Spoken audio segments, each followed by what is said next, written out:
Okay. Today we're making Ghormeh Sabzi. Ghormeh Sabzi is what a lot of people consider to be the national dish of Iran. It's full of herbs, Persian limes, which have this nice kind of sour flavor to them. We've got fenugreek. Basically, Ghormeh Sabzi is this beautiful stew of cooked down herbs, that flavor of Persian lime, and then we've got the fenugreek and the beef with rice. This is one of the quintessential Iranian stews. Let's make it. My dad moved to the United States from Iran. I think it was in 1972 or 1973. And there's a few Iranian dishes that my dad really excels at. Fesenjoon, badamjoon, and Ghormeh Sabzi. Oh, and also his celery khoresh and his rice. My dad makes the best rice. Although my rice is pretty good too now. You know? Oh, the onions. The onions are getting to me. We're going to start to get the beef and the onions and the dried limes cooking. And while that happens, while that's cooking down with the beans, we'll get our herbs ready. So we've got some nice stewing beef. You can use lamb as well. Lamb is also really common, but you want these nice big pieces because it's going to cook for a while and cook down and get really tender. Growing up, my dad cooked a lot of Iranian food, but actually my mom was the one who cooked more. She's Italian American. So when my dad did cook and he cooked Iranian food, it was very special. Ghormeh Sabzi is something my family eats year round, but it's super traditional to eat during the Persian New Year or Nowruz. Nowruz is the biggest holiday in terms of my Persian side that we celebrate. Okay, I'm gonna start frying these guys. For the Persian New Year, which usually falls on March 20th or 21st, we usually eat so much Iranian food at my parents' house. Everything is very symbolic. All the green symbolizes, new life, growth, a lot of egg dishes, also for fertility, seafood, fish stuff. The whole table we set called the Hassin. And the Hassin means the 7 S's, and there's 7 different things that are on the table that are symbolic. They start with the letter S, and they're symbolic of something. Suma, the color represents the sunrise, new days, new beginnings. There's seer, which is garlic. That's for health. Everything has a meaning. Iranians are very superstitious, and my dad is as well. And I'm honestly pretty superstitious too. This is popping off today. I have an apron on. I never wear aprons. You see the oil popping out? Let's flip these guys over so that you can see it's getting really good color. Now pull this out. You just season them with some salt. Decook the rest. Beautiful. Beautiful. Beautiful. Beautiful. Beautiful. The meat has browns. The onions are going in. Oftentimes when I'm cooking anything else, I add salt and I let it sweat and get the onions nice and translucent. But a lot of times with Persian cooking, you don't want that translucent. You want brown, dark color on it. Not caramelized and not burnt, but you want good color on it. So I'm not gonna add anything to it right now. The good thing about the onions is they kind of sweat and they're gonna loosen up all that fond at the bottom. In the process, they're gonna get nice color on them. And that's what we're looking for. As I've gotten more interested in cooking in my adult life, I've kind of turned to Iranian food to really connect with my family in Iran since I've only been there once when I was 15. And so cooking Iranian food allows me to feel a little bit more connected to them, connected to my dad, connected to that part of who I am, I guess, as well. All right, these are getting some good color on them. And then I'm gonna add some ground turmeric. Get it a nice golden color. And we're gonna add our meat back in with all those juices. Give that a nice little stir. And then I'm gonna add water. So about 4 cups of water here. Whoop. I'm gonna bring this to a simmer. Scrape up the bottom. I love Persian limes. They have such a good flavor and good smell to them. And I throw these into a lot of different soups and stews. But it's very iconic in Iranian cooking. We're gonna put in 5 of these. I'm putting 5 in because some of these are kind of small, in my opinion. Growing up, my dad had bowls of citrus vines that were going bad and like looking real sad and weird. And I remember like when friends were coming over, like one time I threw them all away because I was so embarrassed. I was like, these limes are like rotting. We throw them away. Like this is, it's so difficult, like childhood immigrant to be like ashamed of like this thing. And my dad got so mad at me because it takes months and months for like them to dry out. Okay, I'm gonna puncture these just like that. They're gonna go right in there as well. This beef has to cook for like 3 hours in order for it to get really tender. I don't want to cook my kidney beans that long. I don't want to turn to mush. So I'm gonna cook this for an hour without the beans. After an hour, I'll add the beans in. And then after another hour, I'll add the herbs in. Such a flimsy dish. Like it doesn't require a lot, but it's just like time. Time is a lot. Time is everything. The stew back here is coming to a nice little simmer. I'm gonna turn that down, cover it. I'm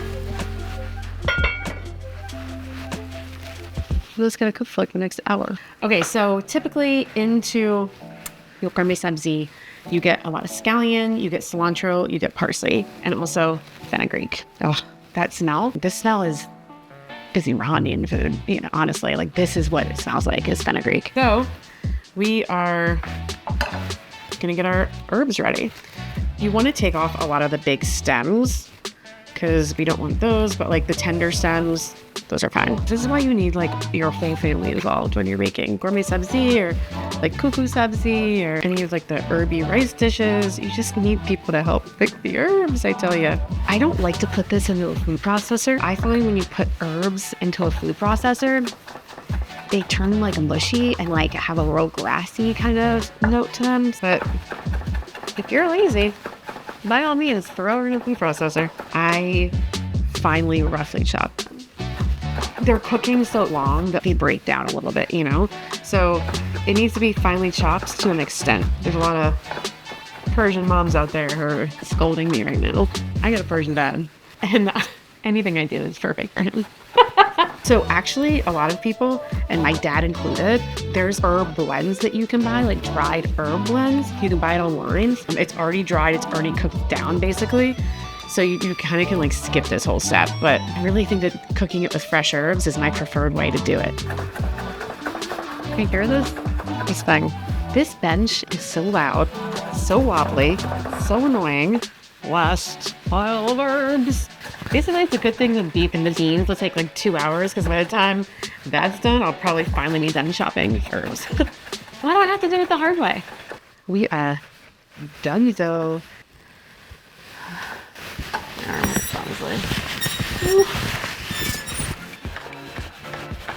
We're gonna do scallion greens and the whites all together. Starting to get to me. Whew. Wow. Now we're gonna cook down our herbs. One of the characteristics of Ghormeh Sabzi, obviously, is all these herbs. They're beautiful, bright green. We're gonna cook them down and just kind of darken the color and deepen the flavor. First, I'm gonna cook the scallions.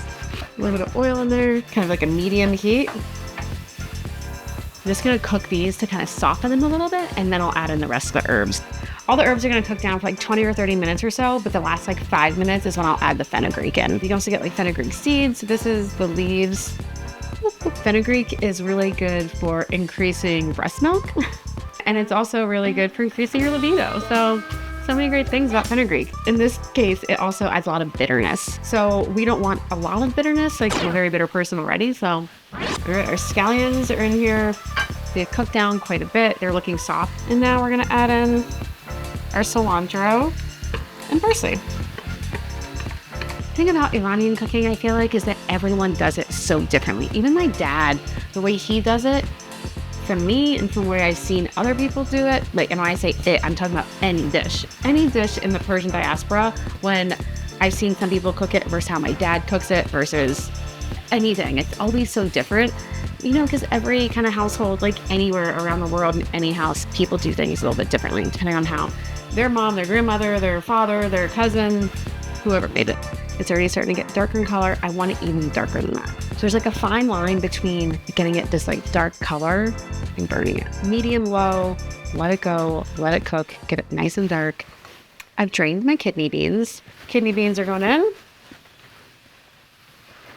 Our herbs look great. I'm going to add in the fenugreek now. So like a couple tablespoons, crush it a little bit right on in there. I'm going to allow the fenugreek to toast in there for maybe another like 3 to 5 minutes. And our herbs are basically done. After the kidney beans have cooked in there for about 30 minutes, I'm going to add the herbs into my stew and let that cook for probably another hour and a half. And it'll be done. They look great. The kidney beans, the beef, everything's been cooking for a very long time. Persian limes are getting nice and soft.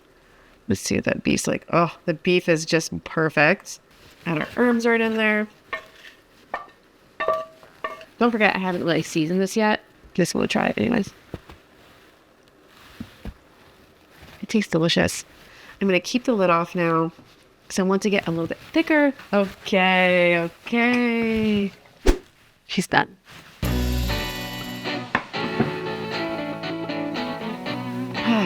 Think of beauty. I know it looked like I dumped it in, but it's not like a decent in there. Oh my gosh. Wow. The beef in here is so tender. You can already see that. It's like starting to like just like melt apart. I mean, the color of this is incredible. Oh my gosh. It's so freaking good. Look at this. Beef is just falling apart. Normally you eat this with steamed basmati rice with tahdig and shirazi salad and like a million other stews and bread and all of that, but I'm just gonna eat it on its own for now because I'm having some friends over tomorrow, because you really shouldn't be eating this by yourself at all. Everything about this is just like comfort and like home, and it's so nice. The beef is super tender. The kidney beans are cooked perfectly. The herbs, the black lemon, fenugreek. Often, if it's too bitter, I might add in some fresh lime juice, but this doesn't need that. It's really good. It's really well balanced. It's wonderful. You guys should definitely try it. The recipe, click below, subscribe to my newsletter, subscribe here, like, comment, subscribe, all that good stuff. Follow me on Instagram. All the information is below. Thank you for being here. I hope you guys make some Ghormeh Sabzi, and I hope you enjoy it.